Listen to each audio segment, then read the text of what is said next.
What's up, my fellow HVAC techs and wannabe HVAC techs and do-it-yourselfers?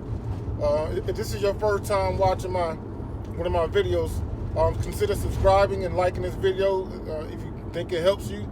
But in this video, I'm going to talk about one of the most common problems that stop a gas furnace from lighting. Okay, so after you watch this video, you'll have a basic idea of not being what they call a parts changer, but a troubleshooter, and you can troubleshoot your furnace and see one of the common reasons why your furnace is not lighting.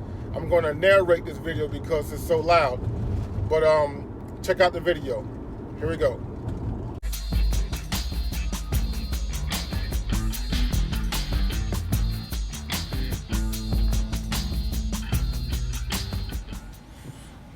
Okay, YouTube world, here we are on an 80% gas furnace, and when you go call for heat, that blower motor comes on for approximately 90 seconds, so I bypassed that, so I fast forward that. Now what you just saw was the induced draft motor, and that round thing is the pressure switch. So the first thing to come on should be that induced draft motor, and then that pressure switch closes, and it lets that hot surface igniter give you that big orange glow.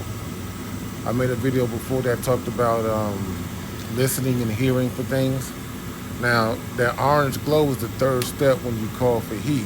Now, that gas valve is the fourth step. That gas valve, you can hear it come on and hissing in the video, but you never get the orange glow.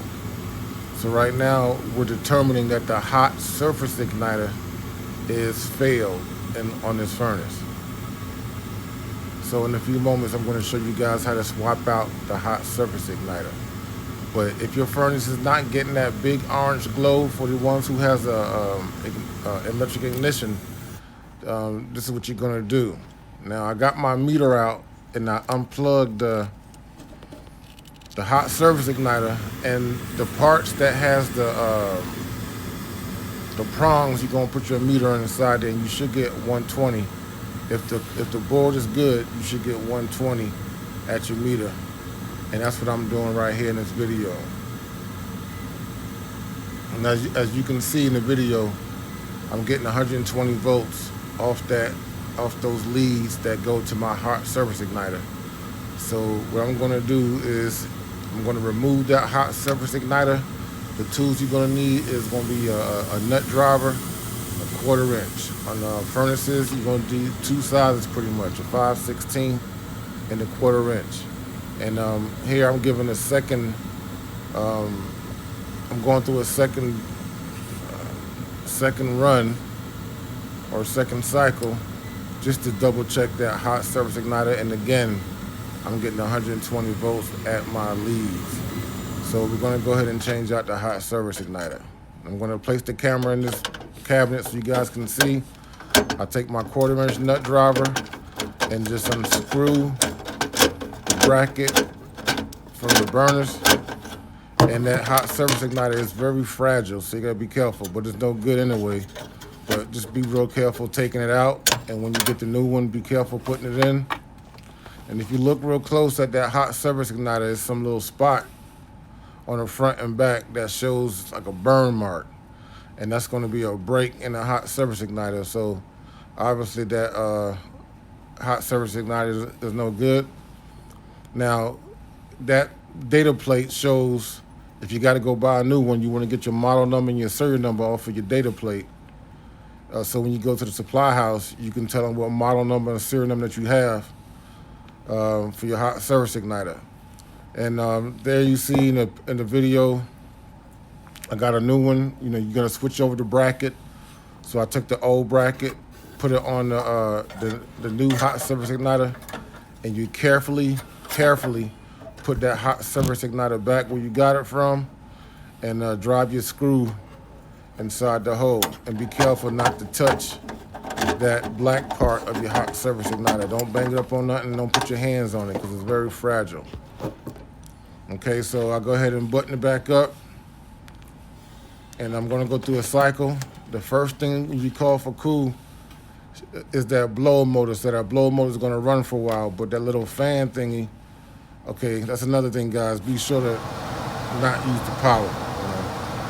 not kill the power when you working on these units. So the first thing that come on in the heat cycle is that induced draft motor.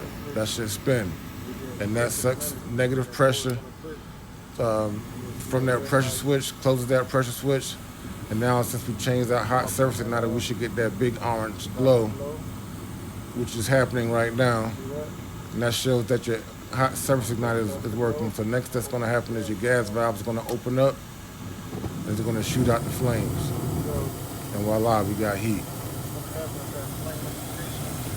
Here we go. And once those flames is on, it heats up the cabinet, closes another circuit, then that low speed fan should kick on. Okay, so once you get that low speed fan to kick on, that's running. Give everything else a quick look. That's it. That's changing out a hot surface igniter on the 80% gas furnace. Now, if you got a standing pilot or a different igniter, anything other than the standing pilot or a spark igniter, you're gonna see that orange glow, okay, on most of these furnaces down here. All right, guys, you see that little orange in the flame? That's common when that fan first kicks on.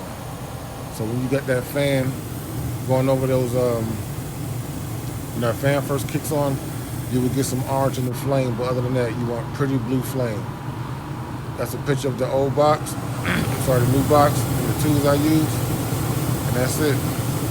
That's how you change out a hot surface igniter. If you like this video, comment, like it, subscribe to the channel for more information. If you got topics, leave them in the comment section below. We can talk about it. But one thing I'm gonna say about technicians is, you got a lot of different technicians. They'll give you some reasons what I did wrong, some things I could have did better. But that's your basic instruction for changing out a hot surface igniter. All right, guys, till next time, y'all be safe out there. Peace.